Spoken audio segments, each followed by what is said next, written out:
Salam Patunggilan. Ibu dan Bapak serta saudara-saudaraku semuanya, warga Jemaat Ropodo terkasih, juga kita semua yang berkesempatan untuk mengikuti refleksi dari Sabtu Sunyi. Hari Sabtu ini tanggal 3 April tahun 2021. Saat ini adalah saat di mana kita merenungkan peristiwa penebusan yang dilakukan oleh Tuhan Yesus bagi kita miliknya. Sebuah saat yang penting tetapi jarang dihayati oleh kita, yaitu Sabtu Sunyi. Ini adalah saat waktu di mana Tuhan Yesus sedang terbaring di makam yang sepi serta sunyi. Peristiwa ini dicatat oleh 4 Injil sekaligus. Ada di dalam Matius 27 ayat 59 sampai 61. Dicatat juga oleh Markus di pasal 15 ayat 42 sampai 47. Di Injil Lukas pasal 23 ayat 50 sampai 56 dan di Yohanes 19 ayat 39 sampai 42. Saya akan membacakannya. Sesudah itu Yusuf dari Arimatea, ia murid Yesus tetapi sembunyi-sembunyi karena takut kepada orang Yahudi, meminta kepada Pilatus supaya ia diperbolehkan menurunkan mayat Yesus. Ayat 38 dari Yohanes 19. Pilatus mengabulkannya, lalu datanglah ia dan menurunkan mayat itu. Juga Nikodemus datang ke situ. Dialah yang mula-mula datang waktu malam kepada Yesus. Ia membawa campuran minyak mur dan minyak gaharu kira-kira 50 kati beratnya. Mereka mengambil mayat Yesus, mengapaninya dengan kain lenan dan membubuhinya dengan rempah-rempah menurut adat orang Yahudi bila menguburkan mayat. Dekat tempat di mana Yesus disalibkan ada suatu taman, dan dalam taman itu ada suatu kubur yang baru yang di dalamnya belum pernah dimakamkan seseorang. Karena hari itu hari persiapan orang Yahudi, sedang kubur itu tidak jauh letaknya, maka mereka meletakkan mayat Yesus di situ. Saudaraku, Tuhan bersedia lahir ke dunia sebagai manusia, sekaligus membuktikan pengorbanan dengan meninggalkan kemuliaannya yang tidak terbatas, kemuliaan sorgawi.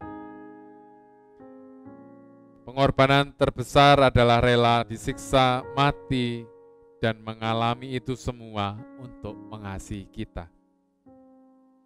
Kasih itu tidak terbeli oleh harta berapapun nilainya. Peristiwa Sabtu Sunyi merupakan kegenapan Tuhan Yesus sebagai manusia. Perjalanannya mulai lahir, tumbuh dewasa, berkarya, menderita, dan wafat, berada di puncaknya di Sabtu Sunyi. Ada 4 orang yang tercatat berbakti kepada Tuhan Yesus setelah wafat. Ada Yusuf dari Arimatea yang meminta mayat Tuhan kepada Pilatus untuk mengafaninya. Ada Nikodemus yang membantu membubuhi mayat Tuhan Yesus dengan rempah-rempah. Ada Maria Magdalena dan Maria Ibu Yoses yang tetap tinggal duduk di depan kubur Tuhan. Mereka adalah orang-orang yang memiliki keberanian dan mau berbakti serta setia sampai akhir. Sementara murid-murid yang lain tidak berada di tempat karena takut. Apakah kita juga mau menjadi orang-orang yang berani seperti mereka? Atau apakah kita akan meninggalkan Tuhan ketika kesulitan tiba? Saudaraku, Sabtu Sunyi kita belajar beriman dengan setia dalam situasi sedih dan sulit. Dan itu tidak mudah. Yang kita lihat adalah kita menantikan dengan tidak sabar, Paskah akan segera datang dan sorak-sorai kebangkitan Tuhan tiba. Namun sebelum hari itu tiba, kita perlu merenungkan malam atau hari, satu hari ketika Tuhan Yesus sendirian dalam dunia orang mati akibat kekejaman manusia. Itulah Sabtu Sunyi. Mari kita merenungkan setiap proses yang dialami Tuhan Yesus ini sebagai bentuk kasih-Nya yang memilih untuk dihina bahkan disiksa untuk menyelamatkan anak-anak-Nya termasuk saya dan saudara. Tuhan rela menempuh jalan salib kegelapan maut hanya untuk kita, umat-Nya yang percaya dan dikasih-Nya serta setia. Hari ini seharusnya Tuhan Yesus disambut sebagai Raja dan menang atas Roma, sebagaimana sambutan kita di Minggu Palma atau Minggu Palem, Arum kemarin. Roma dianggap adalah orang yang menjajah Yahudi, yang melakukan penindasan dan ketidakadilan. Dan sebagai Raja orang Yahudi, ada harapan itu semua dilenyapkan dan Tuhan datang sebagai Raja.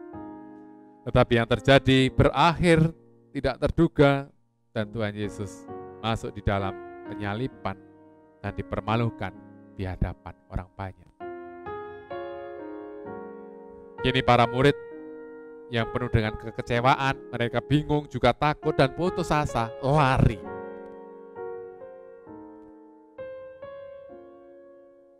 Kita tidak mengerti bagaimana perjalanan mereka yang mulai ditandai dengan mujizat dan luar biasa popularitas mereka. Akhirnya berakhir mendadak, Tuhan wafat dan ditinggalkan dalam sunyi. Para murid yang sangat dekat ternyata lenyap. Tuhan pun sendirian di malam yang gelap. Sunyi, segelap dan sesunyi dosa manusia.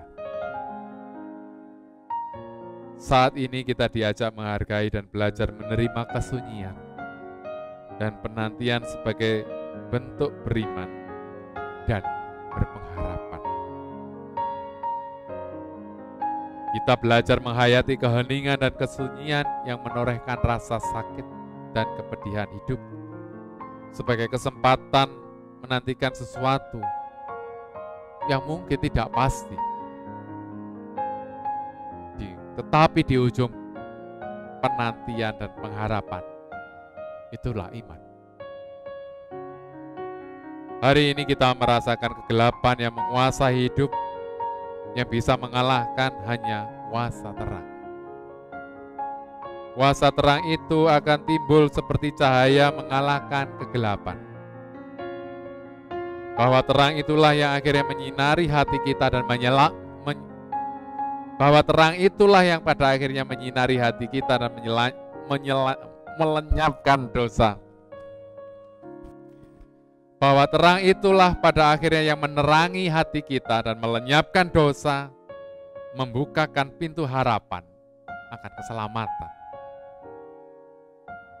Sabtu Sunyi adalah masa pengharapan, meski kita tidak tahu apa yang akan terjadi dan yang pasti yang sedang kita nantikan. Lebih dari itu, Sabtu Sunyi adalah masa di mana ketakutan untuk berharap dan ketakutan untuk menantikan kepastian hidup itu terjadi. Hari ini, Sabtu Sunyi mengajak kita untuk mengizinkan ruang bagi ketidakpastian dalam mengharapkan segala sesuatu. Semua tabir yang kita harap lenyap sama sekali. Ketika harapan sudah hilang makna karena ketidakpastian kenyataan, kita dihadapkan pada kenyataan bahwa segala sesuatu tidak seindah dari yang kita harapkan. Inilah yang dialami oleh para murid di Sabtu Sunyi. Dan sekaligus bentuk ujian kesetiaan iman yang kadang semakin hilang karena ketiadaan harapan. Saudara, menghadapi situasi sekarang, mungkin kita juga kehilangan harapan. Kasus korupsi mengorbankan banyak hal, tetapi tidak kunjung tiba perubahan itu. Teriakan melawan ketidakadilan malah bertemu dengan ketidakadilan dan semakin bertambah-tambah. Kalau kita mau melakukan kebenaran, sepertinya kita berteriak di padang gurun sendirian dan menjadi bahan lelucon. Kita bertanya, kapan kesunyian dan kegelapan ini berakhir? Kapan harapan akan ada dan muncul dan membawa kenyataan seperti yang kita harapkan?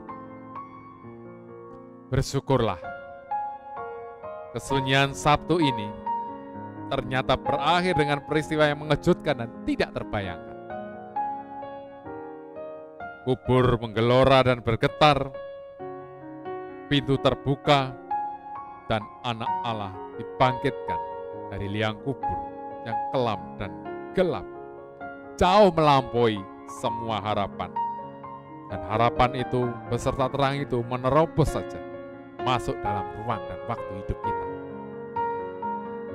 Saudaraku, mari di hari Sabtu ini kita menyiapkan dengan penuh syukur juga keberanian untuk tetap setia dan berharap dalam situasi apapun yang sepertinya tidak ada harapan. Seperti halnya Yusuf Arimatea dan Maria Magdalena, seperti halnya Nikodemus dan Maria ibu Yoses, yang melakukan pelayanan sampai akhir untuk Tuhan Yesus di Sabtu yang tanpa harapan itu. Kita memberi yang terbaik dan pengharapan bahwa yang paling tinggi adalah kesetiaan, dan kita nyatakan pada dunia yang di saat-saat terpedih pun kita belajar untuk tanpa takut dan enggan menyatakan, aku mengasihimu, Yesus.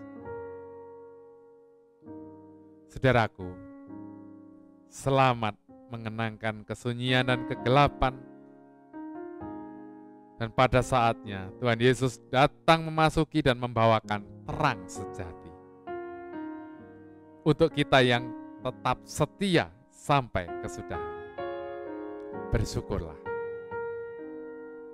Siapapun yang menantikan terang yang akan segera datang dan melenyapkan kesunyian dan kepedihan serta kegelapan ini. Tuhan Yesus